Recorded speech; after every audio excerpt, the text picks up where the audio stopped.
வணக்கம் நம்முடைய பேரானந்த புகழ். இன்றைக்கி எல்லாம் கூட்டிட்டு ஒரு கஸ்டமர் கால் பண்ணி நம்மளுக்கு வீட்டில் இருக்கிற நீர் மோட்டர் ஒர்க் ஆகும்னு சொல்லியிருந்தாங்க.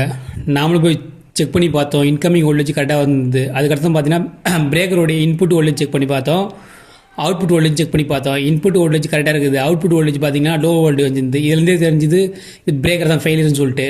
இதுக்கு கரெக்டான ஆம்ஸு பிரேக்கர் வாங்கிறதுக்காக நம்ம என்ன பண்ணோம், ஆம் செக் பண்ணதாக பார்த்தீங்கன்னா பிரேக்கரோட அவுட்புட்டு ஒயரை எடுத்து இன்கமிங்கில் கொடுத்து மோட்டர் ஆன் பண்ணி செக் பண்ணி பார்த்தோம். மோட்டர் நார்மலாக ஓடுது, ஃபுல் லோடில் ஓடுது. ஆம்ஸ் பார்த்தீங்கன்னா 17.5 ஆம்ஸ் எடுக்குது. மார்க்கெட்டில் பார்த்தீங்கன்னா 20 ஆம்ஸ் பிரேக்கர் தான் இருக்குது. அதுக்கு அடுத்த ரேஞ்சு பார்த்தீங்கன்னா நம்ம அதுக்காக லெகலான் பிராண்டில் 20 ஆம்ஸ் பிரேக்கர் வாங்கி ஃபிக்ஸ் பண்ணி ஓட்டி பார்த்தாச்சு. நான் ஒர்க் ஆகுது.